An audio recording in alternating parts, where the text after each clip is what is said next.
Mr. Soze ekiboozibozi. Anti gwa kibuuzibuuzi. Nange lumu nali mpitaayita ku YouTube. Eriyo YouTube y'abana Kenya nendabako taita egamba I was employed to finish the half-dead people in the mortuary.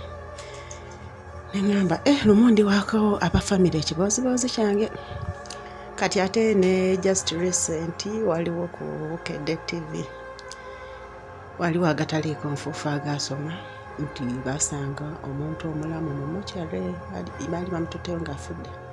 After ne bagenda omujja ne bamusanga mulamu. Nengamba kampa abafamily bano ekiboozibozi kyange. Kati munnange olwatuuka twalina edduuka lyaffe erya wholesale. Kati nga ffe tusula eno mu tawuni ejjinja ng'eryo edduuka liri across nga tugenda ne tukola ne tudda, tugenda ne tukola ne tudda. Kati ne tubaawo nga tukola. Kati within waliwo abantu abajja. Waliwo twali waliwo center, waliwo ababodaboda, waliwo biki kale nga center. Ne wabaawo omusajja ne muganda we ne mukyala we abajja okufumbirawo chapati. Kati we bajja nga bajjanga ku dduuka lyaffe nga banona ebintu. Kati banona ku makya ebintu olw'eggulo ne baleeta ssente. Kati ne tubaawo nga tukola. Kati bambi omukyala n'afuuka mukwano gwange. Kati we bajjira nali lubuto lwali lwa myezi nga 6. Kati ate nga n'omukyala oyo naye ali lubuto ng'olubuto lwe lwa myezi nga 3. Ne tubaawo banona ebintu ne basasula eggulo. Omukyala n'afuuka mukwano gwange. Njukira abo ababeera awo mu luggya tebaba na toilets nga abayagala ogenda emanjo ojja ne muwaako ebisunuzo nga ffe abamaduuka batwako emizigo gya toilets. Na mukwano gwange ddala. Kati ekiseera kyatuuka n'enzaala. Kati we nazaaliranga yo olubuto lwe lulinga lwa myezi nga 5 kitundu awo. Kati we nazaala omukyalo oyo teyajja yadde okundaba yadde okunkubira kasimu nti oba kuliko oba biki. Omwana wange yali mulamu bulungi. Kati owayitawo ng'ebbanga ng'agenda kuweza omwezi. Omwana oyo n'alwala. Kati ffe tetwamanya omwana yeesiba ekyenda. Tetwamanya ne tumutwala mu ddwaliro.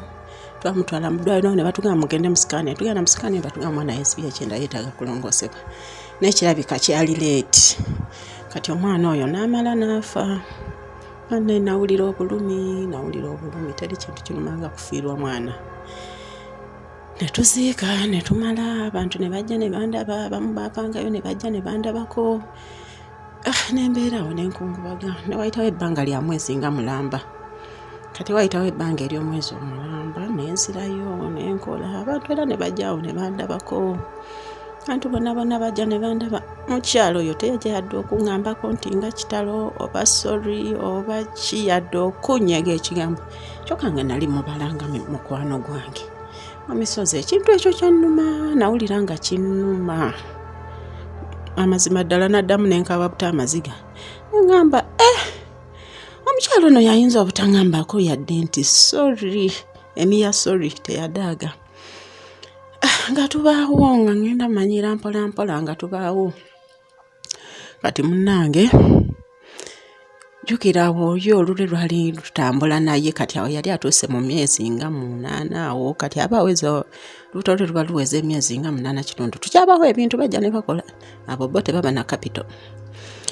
Ng'omukyalo oba yafuna musujja ng'afuna omusujja ng'alwala. Kati bwe yalwala nga bamutwalako mu kiriniki nga bamujjanjaba nga tawona nga bamugamba nedda buno obulwadde butususseeko mutwala mu main hospital.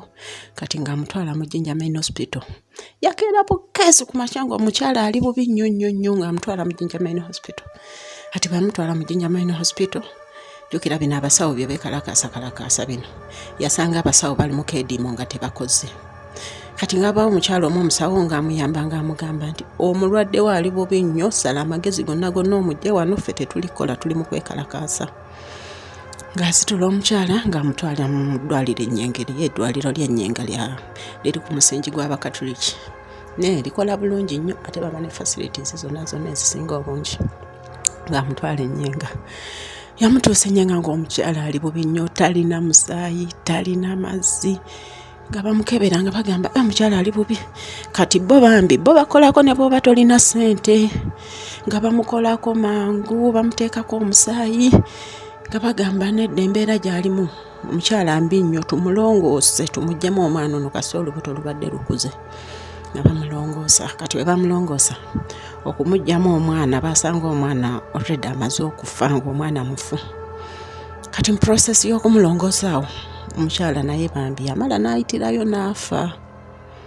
Kyokka jjukira akavubuka tekalina ssente, nga kajjaawo katusolozaamu ssente kagamba omukyala afudde n'omwana naye bamumugyemu nga mufu ate sirina ssente, nga tumusonderayo awo ssente. Ng'omukyala bamutwala mu mokyale ng'ajjayo omulambo gw'omwana asooke, nga tulina wano limbo y'Abasiraamu, asooke aziike omwana, asooka addeyo ano n'omulambo gw'omukulu ng'abikira ab'ewaabwe w'omukyala nga bategeka. Jjukira emirambo gy'Abasiraamu tegisula nga basima. Kati ng'ajjayo omwana, omukyala yava ssaawa nga 3:30 nga bajjayo omwana ng'amuleeta mu kabulositaani nga bamuziika omwana. Kati ssaawa nga 7:30 awo ng'anoonya emmotoka agenda ajjayo omulambo gw'omukyala. Omukyala yafudde ssaawa nga 3.